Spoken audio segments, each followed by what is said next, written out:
আজকে একটা ফাঁকিবাজি রান্না শেখাই। ফাঁকিবাজি হলে কি হবে, টেস্টে কিন্তু বাম্পার হিট। দারুণ টেস্টি কিছু খেতে ইচ্ছে করছে কিন্তু রান্নাঘরে বেশি সময় কাটাতে ইচ্ছে করছে না, তাহলে এইভাবে রান্নাটা কর। 500 গ্রাম চিকেনকে খুব ভালো করে ধুয়ে পরিষ্কার করে একটা কড়াইতে প্রথমে জড়ো করে নাও। তারপরে কিছু বেসিক মশলা যেমন লবণ, হলুদ, লাল লঙ্কার গুঁড়ো, আমি আজকে সানরাইজের মিট মশলা ব্যবহার করেছি, তোমরা চাইলে অন্য যে কোনো মশলাই ব্যবহার করতে পারো। আর কাশ্মীরি রেড মির্চ দিয়েছি একটু রং আনার জন্য।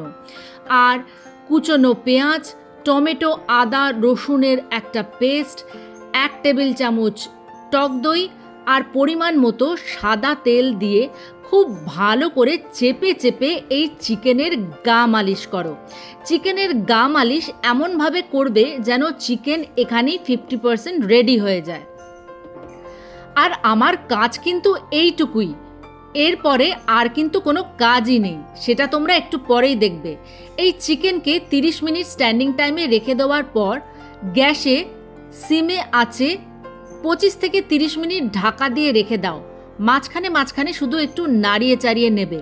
ব্যাস, তোমার চটজলদি চটপাটা চিকেন একদম রেডি টু সার্ভ। গরম ভাত, রুটি, পরোটা, নান, পোলাও, ফ্রাইড রাইস সবের সাথেই যাকে বলে একদম জমে যাবে। কেমন ফাঁকিবাজি রান্না শেখালাম সেটা বলো।